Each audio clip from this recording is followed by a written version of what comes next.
Please join me in welcoming to the podium USF alumna and tonight's MC, Victoria Sanchez de Alba.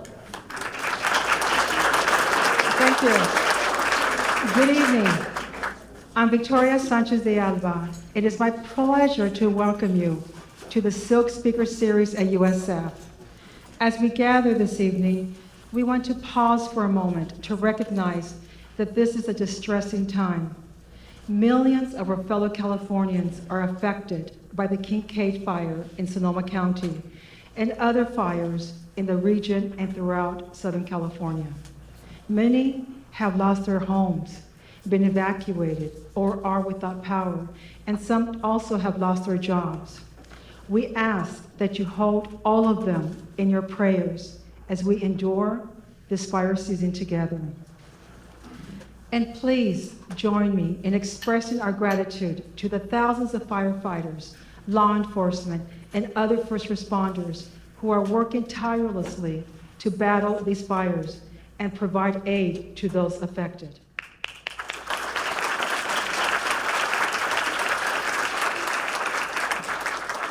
Thank you for that. Let us now forge ahead. On my behalf of my alma mater, allow me to take a moment to acknowledge and thank the founders of the Silk Speaker Series at USF, Naomi and Jeff Silk. This extraordinary series is grounded in their Jewish tradition, tzedakah, a profound belief in the moral obligation of charity. In 2016, Naomi and Jeff Silk demonstrated their commitment to giving back by pledging a transformational gift to USF to bring international thought leaders to campus for a speaker series on global affairs, the economy, business, and leadership.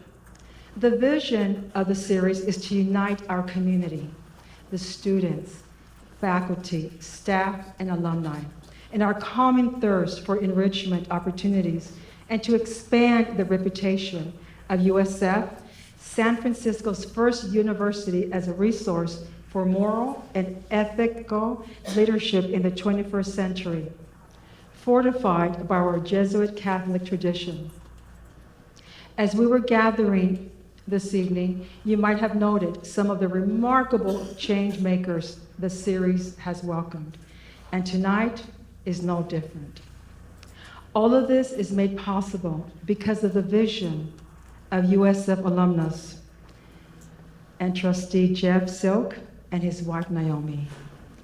Joining them this evening is Jeff's mother Carol Silk and their son Ashton, who is a graduate student in USF Sports Management Program. Please join me in thanking Naomi and Jeff Silk. Jeff and Naomi, could I please ask you to rise?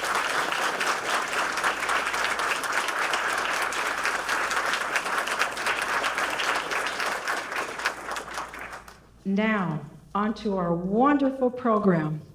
First, we want to welcome everyone around the world watching the live stream on USF's Facebook page. Yes. Let me briefly run through tonight's program with you. In a moment, I will introduce tonight moderator Dr. Kimberly Ray Connor, as well as our special guest, Mr. Charles Schwab. We have selected some questions and a comment we received from our audience to include in the program tonight. To make the evening run efficiently, we asked them to videotape their questions. At the conclusion of the moderated conversation, we will welcome them to the podium. We will welcome the president of the university for some closing remarks.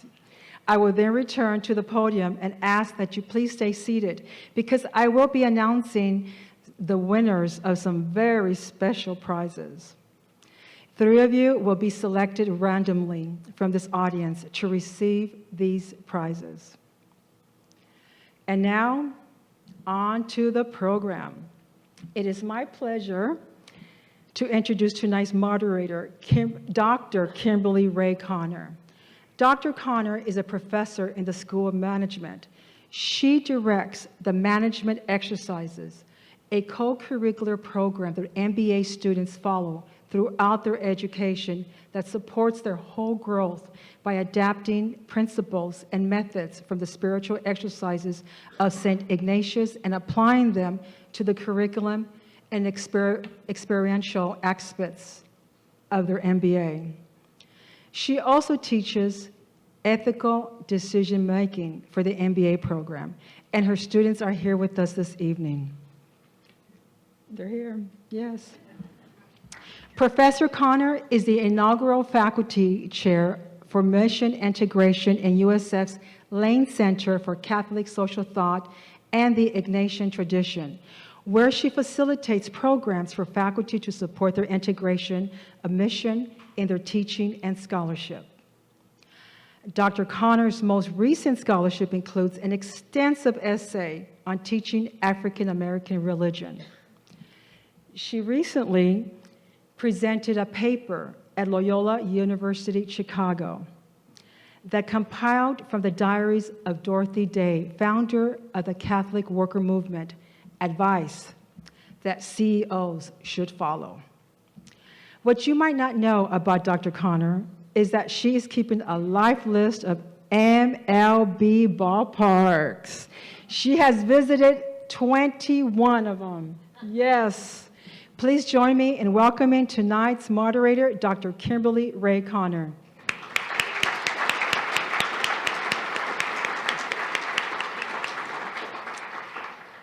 And now, it is my honor to introduce tonight's featured guest, Mr. Don Charles Schwab. He is one of the world's influential financial executives, the company that bears his name, founded in 1971, now manages nearly $4 trillion of assets. Earlier this month, his deeply personal memoir, Invested, Changing Forever the Way Americans Invest, was published. Let's take a moment now to watch the video about this inspiring change maker. Oh my God, there I am. These are sort of tinted, but I'll put them on. There I am. My prescriptions changed a little bit, but this is basically what I looked like. However, my hair was a little bit of different color. Back in 75, it was very brown. Wall Street, they're huge. They had all the money. That's where all the money was in the United States, sitting around Wall Street. I was an analyst and a portfolio manager. So I began really understanding the brokerage industry as such, what I didn't want to be. Brokers were basically selling stories.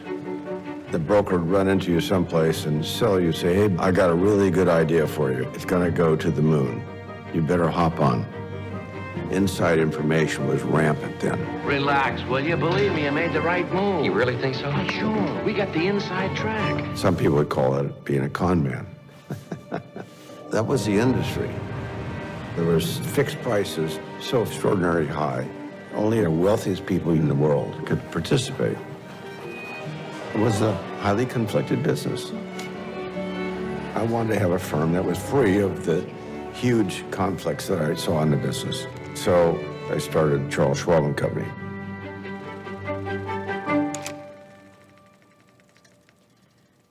Please join me now. Oh, And I was a pariah, oh, for sure. sorry. I was this little guy on the West Coast, and access to capital for me was a fundamental problem because I couldn't access Wall Street. They didn't want to finance their competitor. I mortgaged my house, you name it. I went to relatives, I went to friends. I hope Chuck doesn't come and ask me for money because it's just not what I want to do. But they regretted it later on.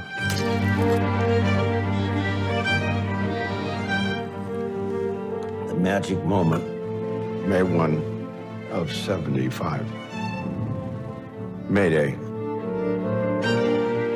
Congress passed laws to outlaw fixed commissions. In essence, really democratize the business, bring it open to anybody. If you got, $100, you're in. Articles in the paper, Merrill Lynch raised their rates. I was very happy that day because I would have thought that Merrill would have dropped their rates substantially and we would have had no business. But we dropped our rates like 50%, 60%, something like that, and it just created a huge opportunity for us to take our little business and grow it like crazy.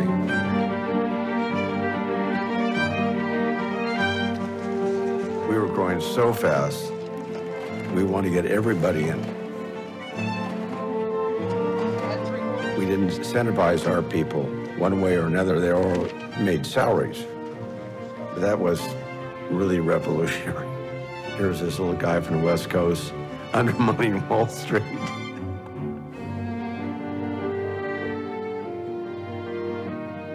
Right now we have about nearly $4 trillion with a T in client accounts with us. 4 trillion. Incredible. Yeah.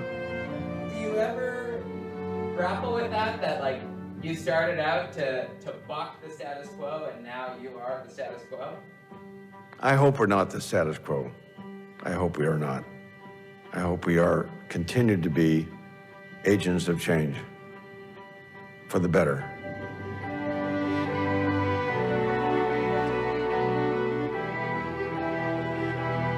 Just treat people like you'd like to be treated. It's pretty simple. Not a big something from the top of the mountain. It's right there. Anyway, it's all true.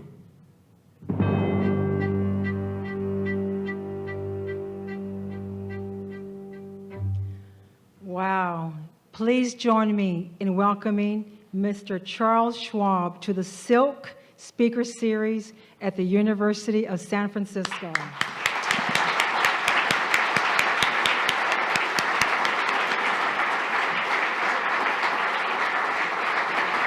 Thank you very much.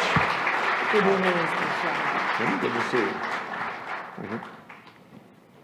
Every time I see that movie, that little ad, I guess you might call it, brings tears to my eyes. But it's all true. We'll find out. We'll find out. The professor of ethics. Now, what a perfect professor to talk to about what we did over the last 4 There years. was a lot in your book to mine on this subject. Thank you for being such a great example for us. So shall we start there with your book? Terrific. We do a lot of reading in our ethics classes, and when I introduce literature for students, I often ask them, just to start simply, what does the title mean? And your title is so direct and so simple, Invested, and yet I noticed it as I was reading your book that you're really talking about multiple kinds of investments, Yes. right? It's a double, triple, quadruple entendre. Exactly, because so much of the advice you give for being successful in the financial sector is also the kind of advice that we need for our lives. Invest in your career, invest in your life, invest in everything. Exactly. Do you mind if I quote back to you a few sort of greatest hits I got from you about how to live? Well, sure. You cite sustaining growth and seizing opportunity as keys to your professional success. You consistently put principles and people before profit. You accept the risks that comes with short-term investments. You own your mistakes. And you maintain an optimism and an energy that's quite extraordinary to innovate no matter what challenges you're facing. Could you talk more about how your professional choices align with your personal life? How we did it all? Yeah, kind of. The ways in which all the things that made you successful in business are also what helped make us successful in life. The moral way you conducted your business, essentially. Well, it's a long story.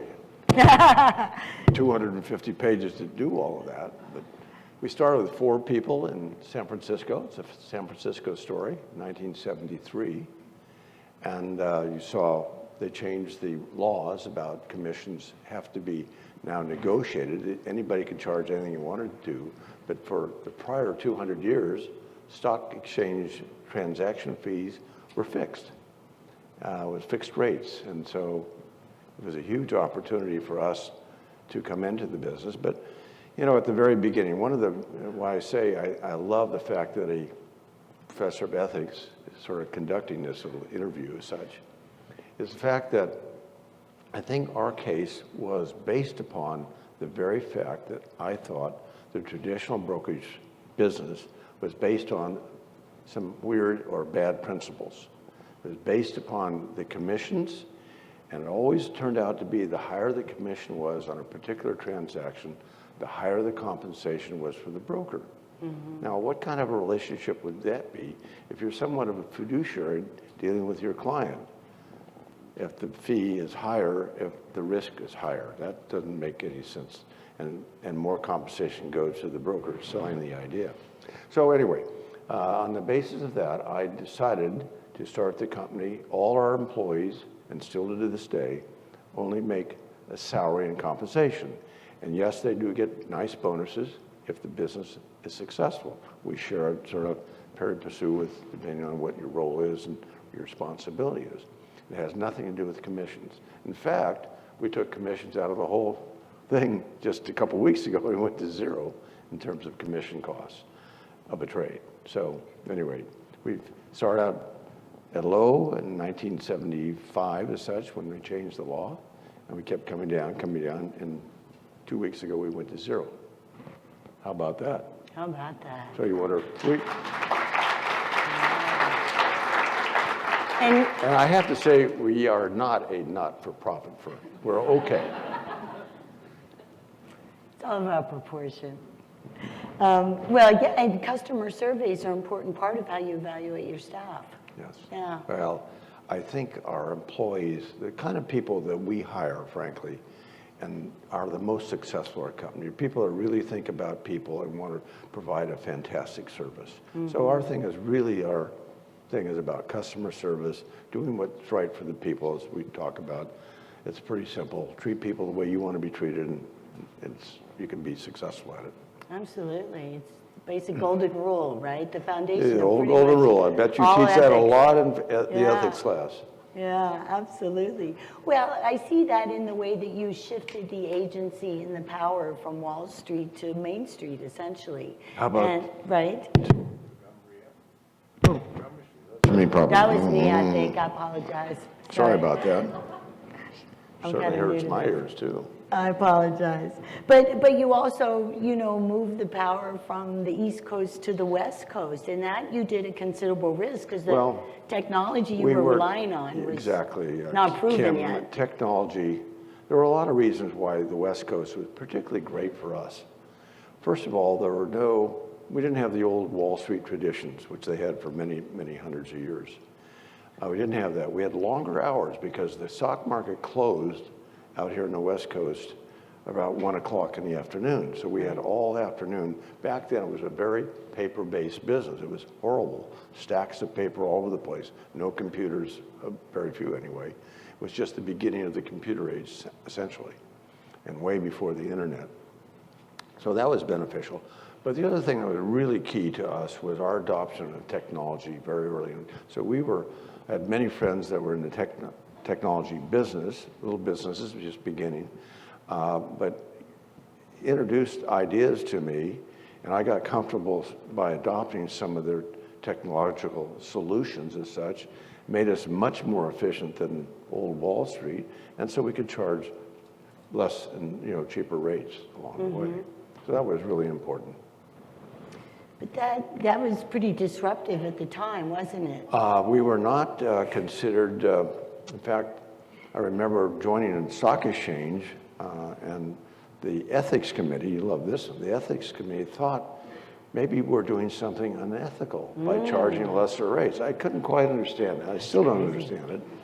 But you might bring that subject up sometime in the classroom. It's not a bad subject, thank you. Yeah. Well, people are often suspicious of a counterintuitive move like what you made. Because it's new. But I mean, you were way ahead of Silicon Valley with the whole disruption mentality. Yeah, Definitely. we enjoyed that for sure. The Yeah. great technological solutions to so many things. Wonderful.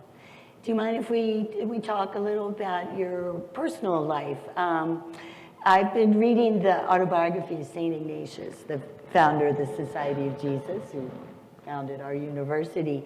And I noticed that he was a lifelong learner, but he had to go back to school at 33 to learn basics that he hadn't learned in order to proceed and build his company. And you kind of had to do the same thing when you realized in adulthood that you had been struggling with dyslexia your whole life. I didn't find that out until I was in my mid-40s because I had a young son who had the very identical issues I had in school. I was 40, but they didn't have a word for that back when I was a kid. Right. There was no science around learning differences or dyslexia, all of those kinds of issues that kids do have. And it turns out 1 in 5 kids has some issue related to that. Yeah. So anyway, medical science has moved ahead, and there's now a lot of help for kids who have that issue. Yeah, and you've done quite a lot for the community in that regard. Well, that's one way that Helen and I have tried to pay back our success with trying to do centers that are centered for kids, actually families that have kids with learning issues. Absolutely. So they wouldn't have to reinvent the wheel. There are all kinds of techniques that kids can employ to, have a normal academic life. Right.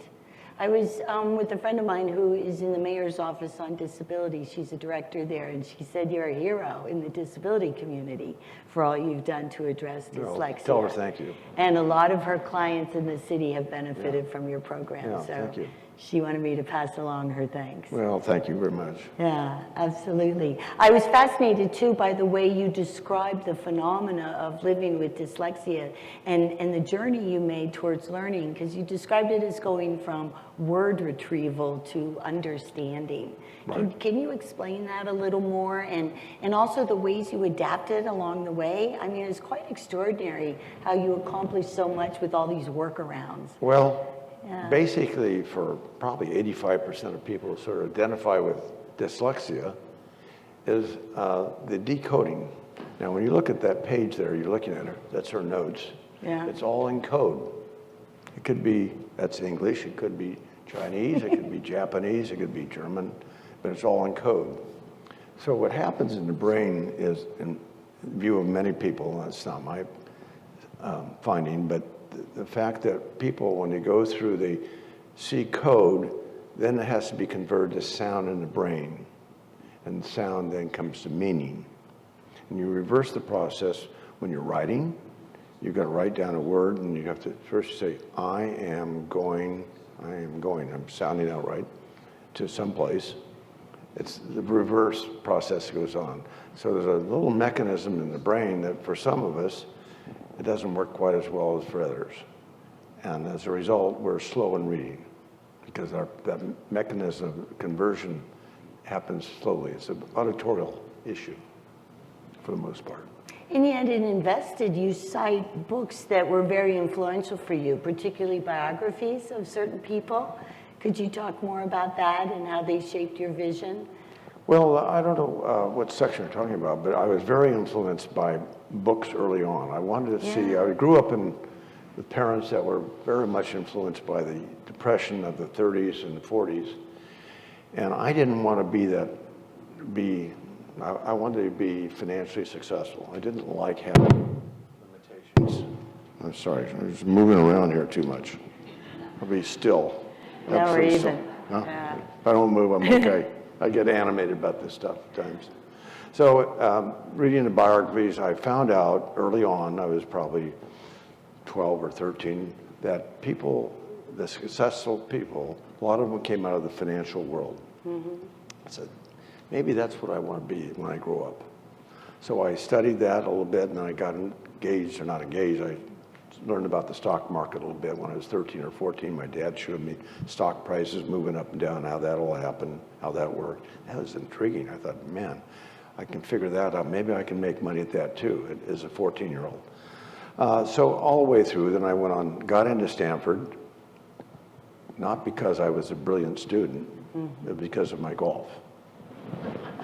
They hate to hear me say that. The academics said, oh no, you couldn't have. I had actually pretty But Tiger Woods I had got good in grades in Stanford high the same school. way. I had good grades in high school. I always made friends with the teacher, and they always said, Chuck really tries hard. So they always gave me the benefit of the doubt. So that's a good thing to employ if you have children that are having difficulty. Make sure you get to know your professor or teacher really well. Absolutely. And then at the time, I was then 17 or 18, I played really good golf. And the coach of the Stanford team recognized my skill level at that point in time. It isn't true today, but anyway, at that time, when I was 17, he thought that maybe I should be recruited to go to Stanford on their golf team, because Stanford was always pretty noted for their golf. And so the combination of things. So I've always believed that I got into Stanford because of my golf game. Not my SATs, not my grade point average, but my golf. Again, it's a sign of ingenuity to find your way to where you want to go. Right. So I'm glad it worked for you. And yet, you also had a humble posture that you kind of assumed throughout the course of your career too, that you describe. In part, you attribute it to your mother and the ways in which she helped you overcome your shyness. Well, I don't know. I think humility is something that's really pretty attractive for young people, or anybody for that matter. But I think the basis of which mine might have come from, you never know for sure, but it's my uncertainty about my slow reading. Mm-hmm. I always felt I was a little bit slower than the other people in the class. And I thought it sort of creates a sense of humility that you're really not as great as you think you are. Right. You know, we all like to think we're better. And that really confirmed to me that I wasn't as good or smart as some other people. And so it helped me much later in life, particularly in business, when I understood that. So I always wanted to surround myself with really smart people, in business particularly, and create sort of a team effort thing. I was good in the overall picture of things, but other people were better in HR or technology or finance or whatever it might be. Maybe I was just a good generalist. I know a lot of everything, but not anything in particular. Obviously, you've been successful at that strategy, right? And yet again, humility is a counterintuitive posture for a CEO. And the fact that you assumed that and even kind of built a marketing strategy around it, right? Talk to Chuck, and you were the face of your company. All of that exposes you in a very human and vulnerable kind of way. Well, it certainly has. You know, when I told my wife I was going to do this ad called Talk to Chuck, she thought, are you what kind of, I'm sorry, I lean back. I'm in a straight chair here. What kind of an egomaniac am I? Putting my name out there like, are you kidding me? What are our friends going to say? It did work. The ad worked, so it all worked out. Yeah. Well, I can't tell you how many people have said to me when I mentioned that I was going to be interviewing you, say hi to Chuck. It was always Chuck, it's like. It worked. It was a good, catchy ad. They feel like. Talk to Chuck. Yeah, I think that personal We don't connection. use that anymore. That was, No. you remember, it's a few years back. It was a few years back, but it was successful in the beginning, Yeah. right? Yeah. Another distinction you make, which I think is also unusual in the world of business and management or finances, you talk about educating your clients rather than selling to them. Could you talk a little more about that distinction? Well, early on, when the whole regulation changed, as mentioned in the 70s, late 70s, we would hold conferences like this to explain the benefits of lower cost commission, lower transaction fees, and the benefits to the client because of that. And the fact that we didn't have sort of effective salesmen in here to badger you into some kind of investment. And so we had many, many seminars sort of like this, where we talked to people about what it was and Q&A and all that kind of stuff. So it took a learning period to teach people the benefits of it, because they were so accustomed to, for many years before, of the fixed rate thing and what that all meant. So anyway, that's how we started. And it's such a great way to describe a relational way of doing business as opposed to a transactional way of doing Well, business. I'm sorry about this. You know. Someone hold me. Somebody come up here and hold me. So what I was going to mention on the, where I forgot where I was in the discussion. Oh, that might be a whole Would other. that be about it?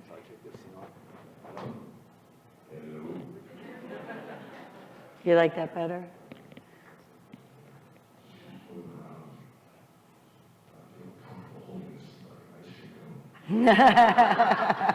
Oh man, you're gonna lose me with that.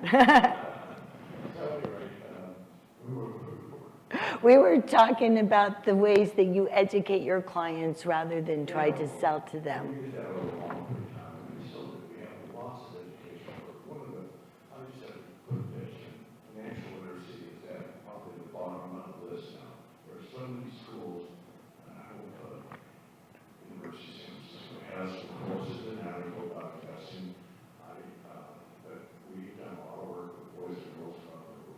Trying to introduce the kids about financial literacy and things like that, checkbook, borrowing, credit cards, all those kinds of things.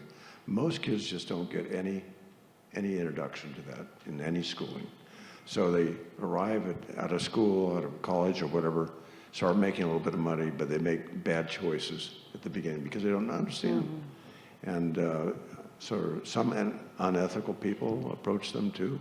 They get caught in trouble. They get too much student debt. That's really a horrible issue today. So financial literacy is something, if you haven't taken a course in it, I would sign up at the next semester. Well, and you were involved in financial literacy programs at a pretty high governmental level when President Bush appointed you to a task force. Do you want to describe that for our... Well, that was was right after the crash, 2008, 2009, and President Bush was a friend of ours and a friend of mine, and he thought it would be a great idea to start a commission as such on financial literacy, and he appointed me the chairman of that first commission as such.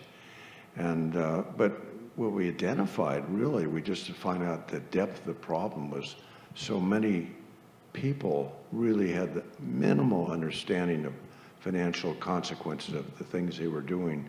As we remember all the bad debt situations, the homes that went underwater and all the ugly things that happened in 08, 09, and 10. So definitely the United States has a real problem there, and we need to solve it, and we all need to solve it together, frankly. Yeah, that must have been gratifying to be able to have that kind of impact at that level. Yeah, thank you for doing that.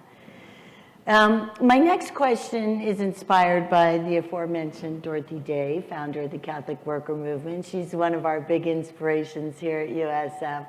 We have a giant portrait of her in the Lane Center for Catholic Social Thought and the Ignatian Tradition.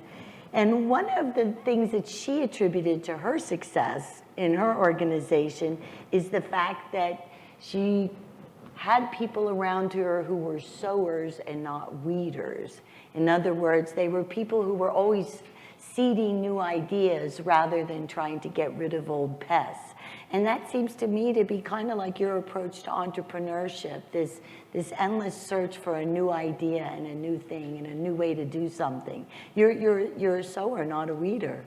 Well, I don't know. That's your analysis.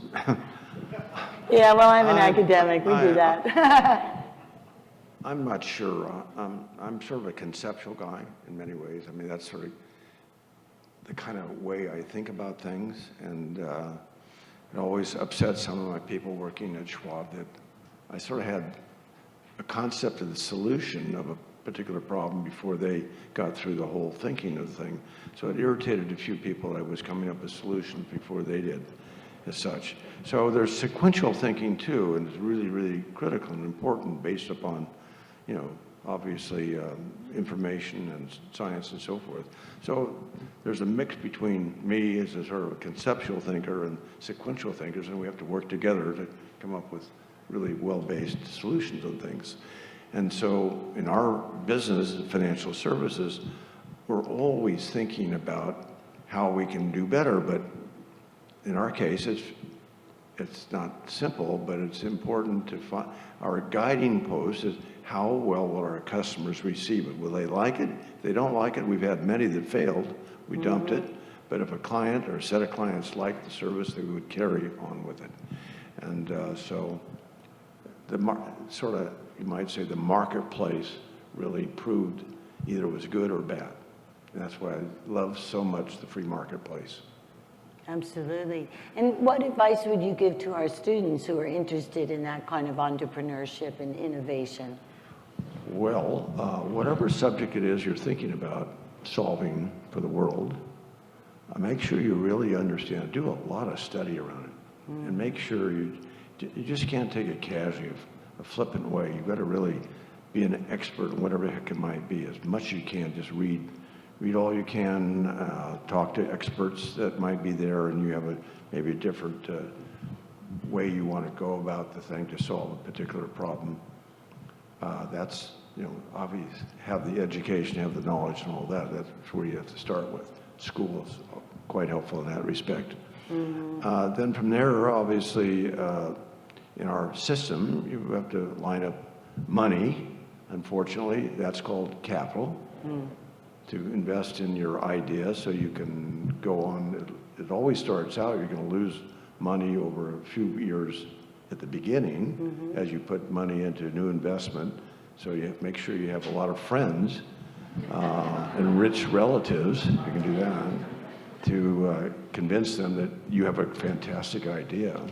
So you got to be a little bit of a salesman in that respect. Yeah, I guess. So develop your personality to have a lot of good friends. Well, you also mentioned the importance of being able to tell a good story as part of your success, and I appreciate that as a teacher of literature. I don't think I ever said that. You I think did. You said to speak from the heart. I always thought I was the world's worst salesman. I never sold a stock in my life. But the greatest salesman I've ever seen before, I've seen many of them, they know how to tell a great story. That thing, as I said there, it's going to go to the moon. You better hop on right now. Right. We're going to make a lot of money together, aren't we? Right. Well, and that's another thing you attribute to your mother, right? That she helped you to... She did have a good personality. My dad was sort of a Germanic, a little rough and ready at times. He was a lawyer, too. Yeah. So he's laws, restrictions, and things like that. But she taught you to speak from the heart. Yeah, exactly. Yeah, exactly. Oh, he's a smart guy. He went to Hastings Law School. In fact, our family goes back, way back to the late 1800s here in San Francisco. Wow. It's hard to believe it. Started looking at all this background.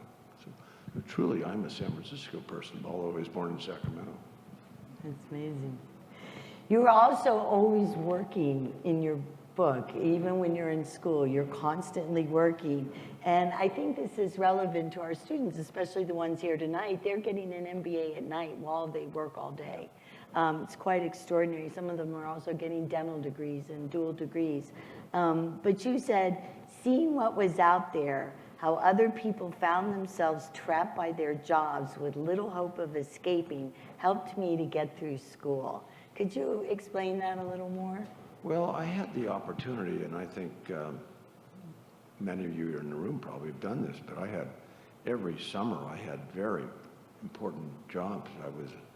One year I worked on a railroad. In fact, I worked for 2 railroads. I met people, this was in the recession of 1957, people that were really mature people working on the rail. What happened? How come you're here? One guy was a music teacher. How come he had to make ends meet somehow?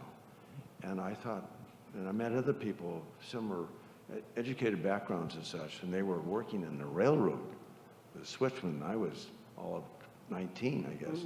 How did this happen? Right. So it gave me a lot of incentives, but I really learned how to deal with older people. I think and I also gave me inspiration to work really hard, so I didn't have to end up working the railroad all my life. So those experiences happened. I had other things. I worked in the oil fields Another summer, I worked in a bank one summer.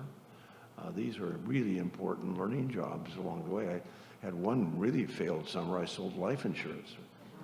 I didn't sell a policy. I was the worst salesman because I hated the product. So finally, I resigned from the place and went on and did some other things, but that was a real learning experience. So you have to learn some of the negatives too are really, really important, not just the positives. And you learn about different personalities and how to live with different personalities. And make sure you always feel interested in the other person's story. Really, really helps. If you want to develop confidence and have a way of developing teams, understand their story too. We talk Don't about just talk that about a your lot story. in I'm talking about my story here. I don't mean to. I'd like to hear your story, but you got me up here today. Well, I think you're absolutely right. It builds empathy and again, a relational way of doing business rather than merely transactional. So I appreciate that you lead with that. You also observed in your book that when people are focused and committed with the right sponsorship, they flourish. And this is what we here at a Jesuit institution call cura personalis, you know, seeing the whole person before you and recognizing the context and all the implications of what we do in the world. Could you talk a little more about how you created those conditions for your employees to flourish? Well, you say it a little bit different than I would say it. I would say really at the most fundamental level, make sure the company you're working with, working for, or starting or whatever, has a real purpose. It's a purposeful company. Something that really, in the end, really makes a contribution as it can to society. And I tell you, when people work for Schwab, we started with 4 people, and now we have about 20,000 people who work with our company, work at our company. And I think you travel to any of our branches, any place in the United States, they would all feel that they have the same values as any other office, that they really are in business to help people, but they think every day they are helping people do a better job with their investments. Meaning they may be starting investing, they may be young, they may be older, living off their investments as such, but that they really feel that they're not selling people bad things. They're feeling like every day they come to work, they're doing good things for people. That really gets people jazzed, let me tell you. And I've met a lot of people working for companies that just don't have that kind of purpose. I would hate to work there. Yeah. So if I were to advise some young person, make sure you really understand what you're doing and what you're doing for society. Absolutely. Well, and I think it ties back to your vast work experience. You know, you have an understanding of the dignity of labor and of the laborer and the person. And we appreciate that you lift up the human person with that kind of dignity, because that doesn't always happen. Maybe that's my father's, his biggest contribution to me, make sure you do things ethically. Otherwise you go to jail. Right? Well, I think one of the reasons why you stay on an ethical track is because you are willing to admit when something doesn't work or when you've made a mistake. You know, just one other thing I'm passing, since we're here in this setting. I went to my first 6 years of school was at the Holy Rosary Academy in Woodland, California. I had these great nuns who were my basic teachers. They taught me, yes, religion and all the other things, but certain values, certain really moral values that have stuck with me ever since. My parents reinforced that for sure, but I think the early religious training I had probably helped me a lot. In fact, I even thought, you know, maybe every 13-year-old thinks about that. I was going to go into priesthood. Fortunately, I made a different decision. I didn't do that. But I think that early religious training really gave me some really solid principles. So I know you all probably get introduced sometimes to a class in ethics and religion. Yeah, but we're seeing more and more people having difficulty owning up to their mistakes or their failures. Whereas, you know, the way you describe it, explain the situation, accept responsibility, move on. You know, how can we promote this in our corporate cultures? This kind of transparency and willingness to own our mistakes.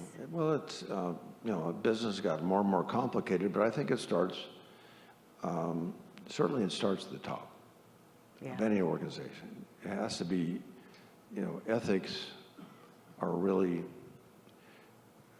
crucially important, and maybe we need more ethical classes in college and graduate school. I know Santa Clara has a course in that. A friend of mine actually built the center down there, and I spoke at his group one time a few years back. And I'm so happy to see that you are teaching that here at the USF.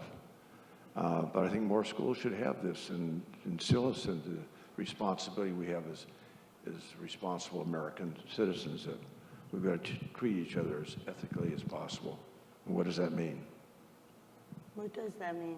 What does that mean to you? Well, I think it falls back on some of the great principles that, you know, the Ten Commandments and so on and so forth. Start from there. Yeah. Pretty good starting point. Absolutely. Yeah. Well, one of the things I'm most interested in, because honestly, reading your book, I was kind of exhausted by the end. I'm like, how did he do it all, you know? And you have this kind of relentless drive. You say the work, the innovation is never done. There's always a new idea, another convention to challenge, a million ways to make investing better. We just need to do it. How do you sustain that kind of energy and enthusiasm and curiosity and creativity and commitment? I'm going to maybe hope this is not too political, but I think what we have, the foundation that you all live under, is free enterprise.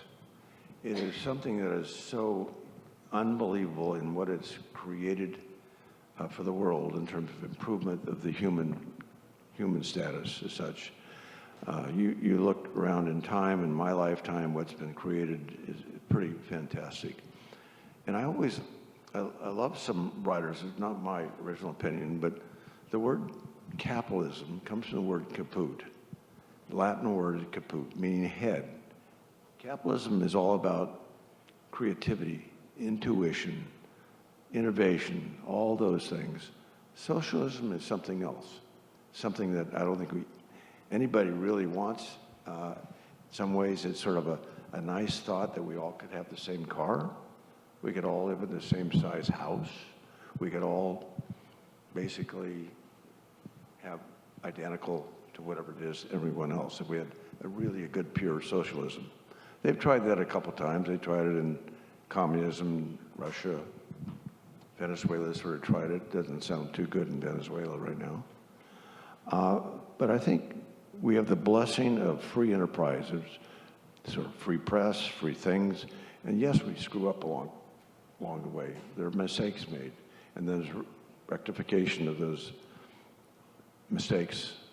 But if you had it all, no creativity, no changes, no intuition, it'd be a pretty boring world.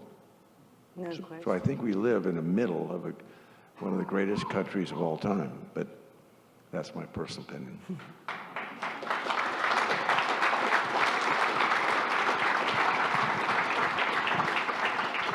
Thank you. I'm going to get a little silly and ask you to tell one of my favorite stories from your book, which is about the night that Elvis Presley died. Oh, that's a funny one. It's a good one. Well, along the way, we were wanted to create, many of you don't probably understand, early on there was a thing called 800 numbers. You could call the 800 number free. You know, if you wanted to rent a car, I think the rent-a-cars still have those numbers. And so way back when, we had people could call us free using the 800 number. Well, in order to get it cheaper, we had to go interstate. So it meant that we had to have an office in Reno. So the call from LA would go to Reno and then to San Francisco, that was interstate call. So it was a cheaper, that's the way the communication system worked then. Right. Nevada, since we didn't have many clients there, we had very few intrastate calls. Most of them were all, so any other state other than Nevada, call would come here, so it was a cheaper form. So we bought this little telephone company, not telephone company, but a call center in Reno. But during the day, we did the stock market stuff, and we were open 8 hours a day or 10 hours a day at the time. At night, in order to really make our costs come down, we took other people. We took record companies. You could hear that record, you could call 800 number and buy the album. And we had different people taking those orders. We also had Fredericksville Hollywood. That was interesting. At night. But what you're talking about, the one night, the day that Elvis Presley died, the lines were just completely jammed, day and night for a couple of days. Everybody wanted to have Elvis, his recordings. And so it shut off our ability to handle the stock market business, all those things. It was really a mess for us. But we sold a lot of records for other people. You were lonesome that night, I guess. In your book, and I guess in your business philosophy, you describe growth and opportunity as two sides of the same coin. Could you explain that for our audience, what you mean by that? Opportunity. Growth and opportunity as two sides of the same coin. Well, I don't know. Maybe I misspoke on the thing. But, as we all know, and of course I'm a growth junkie, companies are really the only really great place you can go to increase your wealth in an easy way, frankly. You're buying into companies that grow every year. And a lot of people don't quite understand what growth is. And I'm talking about growth that would be a compounded growth, not a linear, 10% every year, not 10% every year, but if you go 10, a lot of you know the rule of 72 that sort of explains some of the things about compounded growth. But companies are made to grow. They're built to grow. I've been on 5 S&P 500 boards of directors, and no management has ever come in and said, we don't have a plan for next year to grow. You change the management in a real hurry. But every company is sort of built to grow, and some fail because they have bad products or somebody innovates ahead of them and takes them out of their business. But growth obviously creates the opportunity for everybody. It creates, in our company, growing the company at Schwab. If you start out a young person in our company, the next jobs start to grow and create new opportunities for them. It creates opportunity of growth to people who own our stock price, or our stock. Growth is, sort of the generator of so many opportunities for people. And so I've always thought that that's my biggest role at Schwab, is to make sure I keep sort of a torch under the idea about growing. We need to grow the company, come up with better services, simpler services, cheaper services, things that will solve people's problems. And so we have a good team of people that are always focused on that. That's terrific. Yeah, and we're doing the same thing in education, trying to be responsive to the new learning environment and the new content and new ways of acquiring content. And you have to grow in order to keep doing your job, essentially, right? Yeah, now I'm selling books, so That's a noble thing to do, I think. You also talk about your secret sauce. Do you want to explain that, or are you going to keep it quiet like Colonel Sanders? How did you hear about my secret sauce? Are you talking about my recipes or my... For building a company, you said there's a secret sauce. Well, I think we've sort of touched on it, actually.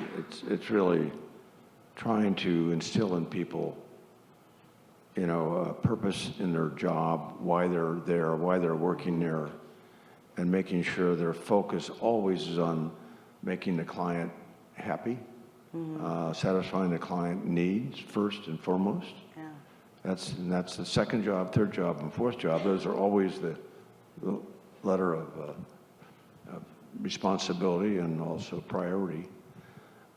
So that's basically it, I would say, is making sure the purpose of your company is very clear and trying to fulfill that every day. And that's the role of certainly my role. Absolutely. And again, it's good lesson for life too. I think so. Right? Absolutely. So one of my students wanted me to ask you what moral hazards you see out there for companies today. Moral hazards? Moral hazards. Or what ones did you deal with as you were coming up? Well, there's a lot of immorality out there. I know that.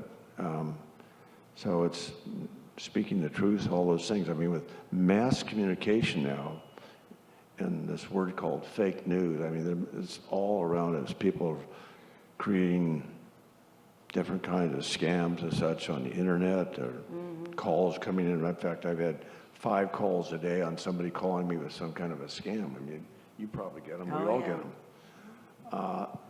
What a waste of time. I mean, I guess in some cases, some people have made some money, some fraudulent kind of money, but that's a real problem. But you know, possibly that there's some new innovation coming about. Maybe it's going to be link chain technology that increases our ability to have privacy on our transactional matters, or our privacy matters, or Facebook matters, or those kinds of things. I don't know if that's going to be a solution for our privacy issues, but I think innovation will eventually help and take care of it. That's why I'm very optimistic, and some people down in Silicon Valley are probably working on that very subject now, and hopefully they'll come up with a solution this week. Let's hope so. Yeah, I don't think it's Yeah. maybe a little too soon. Yeah, we got to work on the fires for now, I think. That's the solution we need. Well, I think we're just about done with our conversation. What we're going to do now is move into questions from students. That'd be fun. That'd be great. Yeah, and we also have one from a parent alumni. There's a comment she would like to share with you. Okay. So can we thank Mr. Schwab? Yeah, thank you very for, much.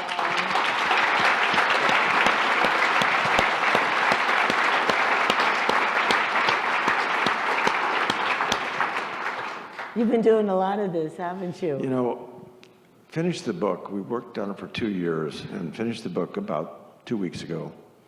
Wow. And I have been in New York a couple times, and Chicago. I'm going there tomorrow. LA. I'm actually having sort of fun. I like talking about our story. So I've got a lot of energy around it. And you'd think I'd be completely asleep by now. So I got home late last night, but it's actually been fun. Great. Well, we're grateful you came to spend time with us. Shall we watch the videos?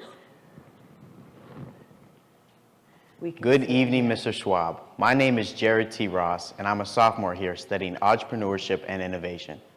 What is a common piece of financial advice given to young people that should not be followed? Should not be followed. Oh boy, the list is long. I think things like being impatient, emotional about investing. Stock market, like any other market, commodity market, interest rate market, stock market, real estate market, do have very defined ups and downs. You just don't know when they're going to go up or when they go down. That's the only problem. It happens sometimes in patterns you see them, but sometimes it's not easy to see these patterns. But usually when things are going up, people get euphoric, get happy, and all that kind of stuff. They're making money. And then what happens, eventually the market turns down. Then they get pretty depressed. And usually what happens, the reaction, and when the down market comes, people have the urge to sell and get out of the market. But the only way you really make money in the market is thinking long term. And so the impatience allows you to get out, which is just the wrong thing to do.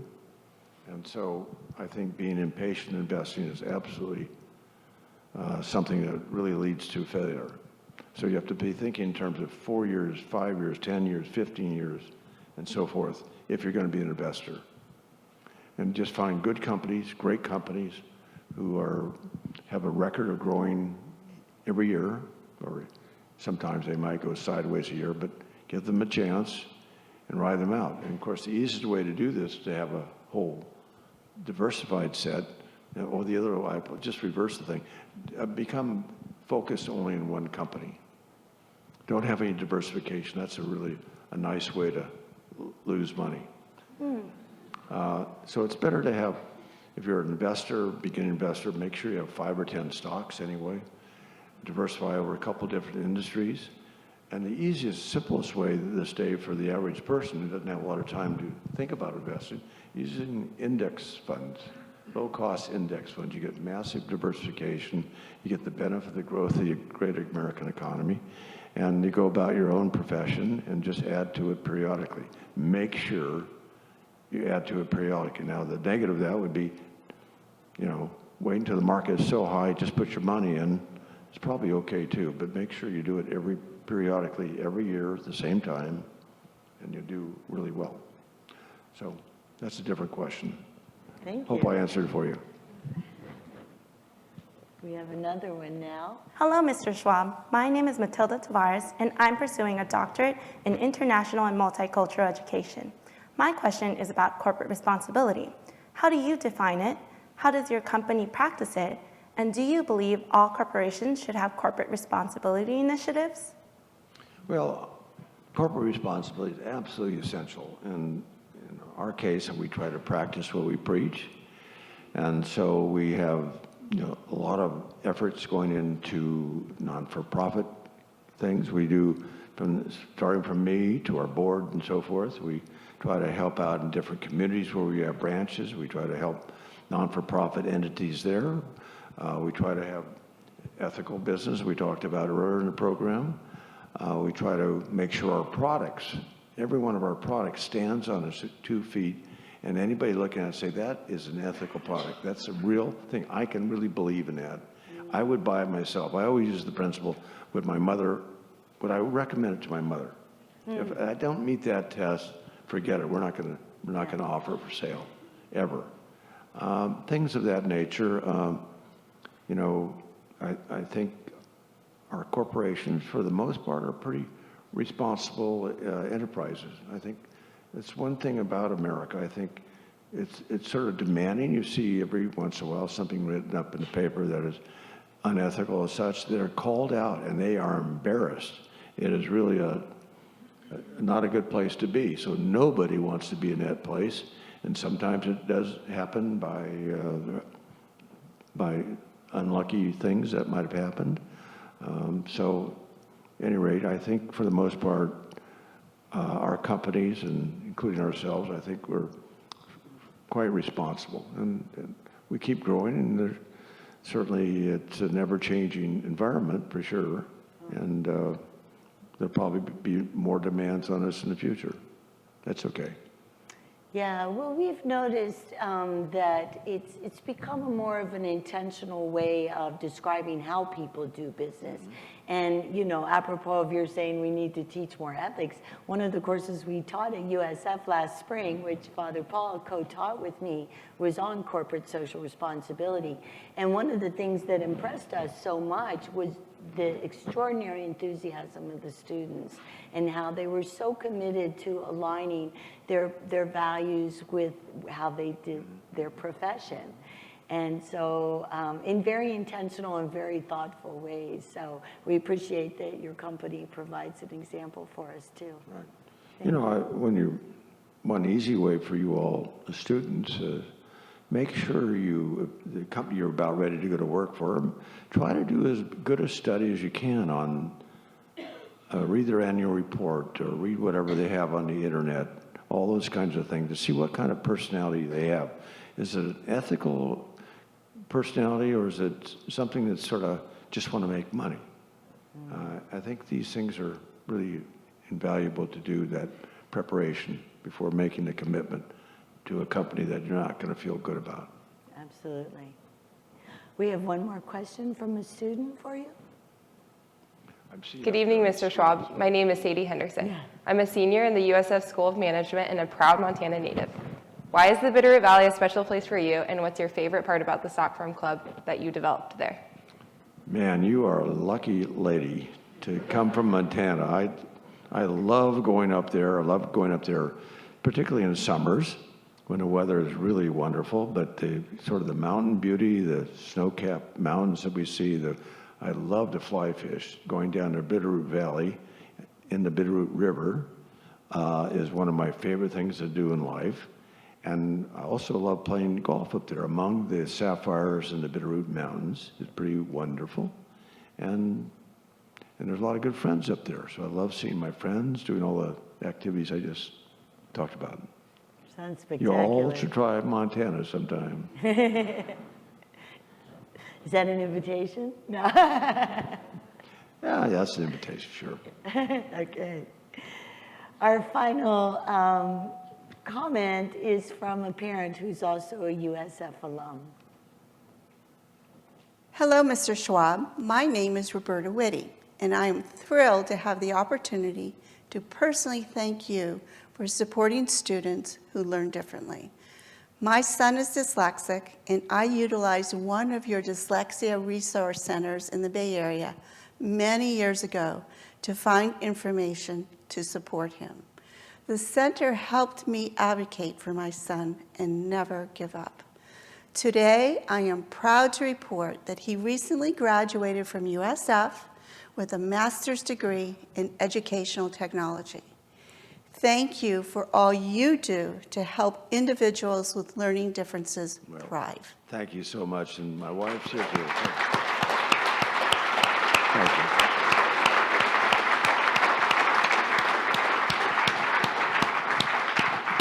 you. Well, these kids are, I tell you, these kids that have learning differences, they generally work really hard. They have to work really hard, extra hard, to achieve the same thing that maybe somebody's more gifted. But anyway, it's all possible. They can make their dreams happen with just that little extra work. Yes, and the little extra help. Thank you very much. Well, our final question for tonight is shaped around our USF slogan, which is change the world from here. And so what advice do you have for our students in how they can go about changing the world? How do they turn their passions into career success and life success? Boy, that's a small order. Change the world. No one's ever asked me about changing the world. Changing the world from here.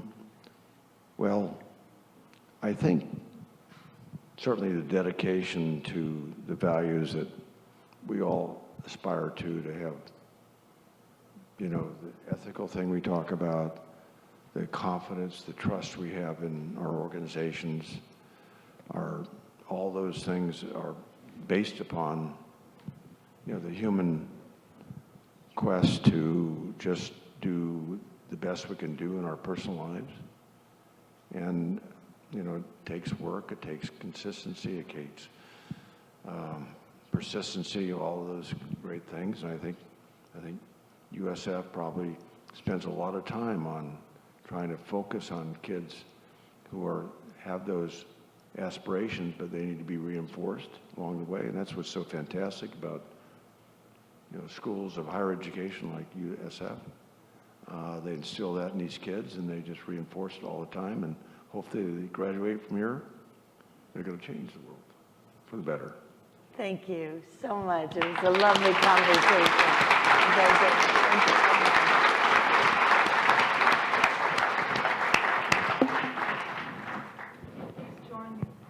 Please join me in welcoming to the podium the President of the University of San Francisco, the Reverend Paul J. Fitzgerald of the Society of Jesus.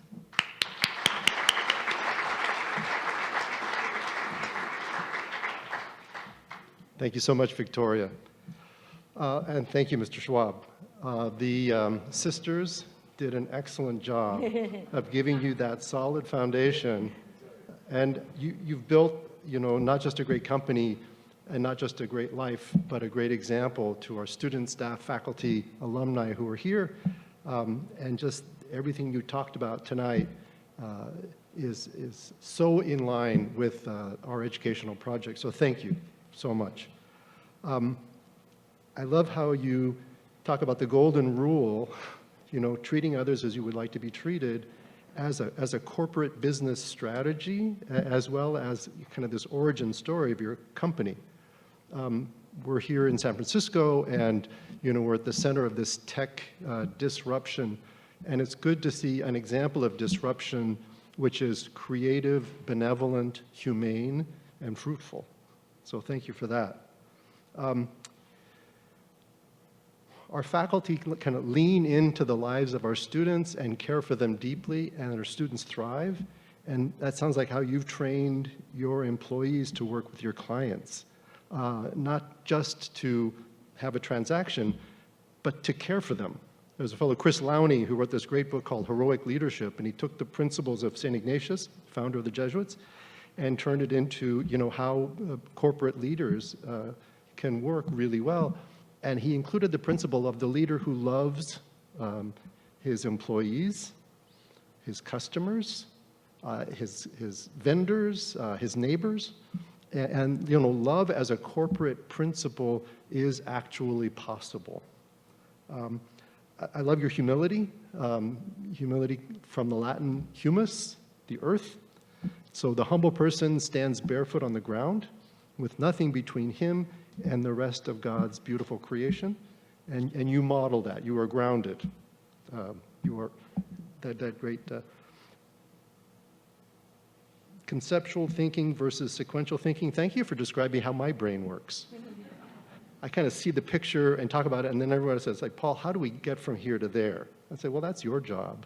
I just kind of, but the University of San Francisco, like Charles Schwab's company, is built on a vision and driven by a purpose. And not only do you have a great success, but also people, live lives of meaning and purpose working for that project. And that's what we want for all of our students in whatever industry. And so your advice to them is very, very well taken, and I hope will lead them in the right direction. Socrates said that ethics is not just one thing among others, but ethics is how we live our whole life. And I absolutely agree that, our country, these ideas of free enterprise, freedom of religion, freedom of speech, freedom of the press, are the greatest source of a good society if we have ethics. If we have ethics. If we love each other and treat each other kindly, treat each other as we would like to be served. So I want to thank you for graciously giving us your time this evening. I want to thank your wife, Helen. Is she here? There she is.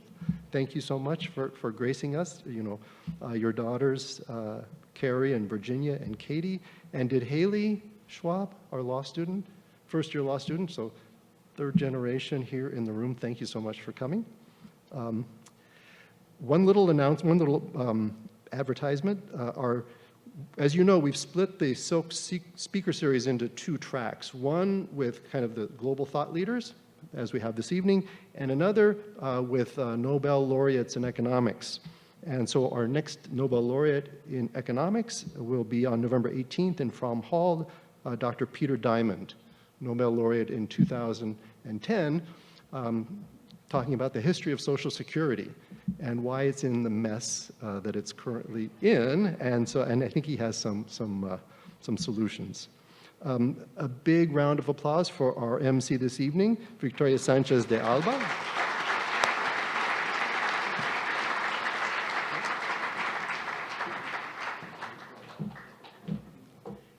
We kindly ask that everyone please remain seated.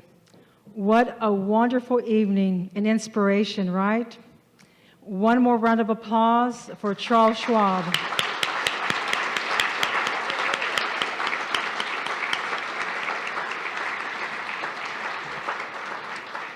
And now, here comes the fun part. Sit tight. I'm about to give away 2 signed copies of Invested to the Don, and 2 tickets to the Don's Takeover at the Chase Center on Saturday, November 9th. If I call your name, please come forward at the conclusion of the program to collect your prize. Congratulations to Alan Daughtery. Or Daughtery? Alan? Good. And to Robert Just. You're the winners of a signed copy of Invested. Yes, good, good, good. And as a reminder, Invested is available for purchase in the lobby. The winner of 2 tickets to the Don's Takeover, the Chase Center, on Saturday, November 9th is Harriet Fautis.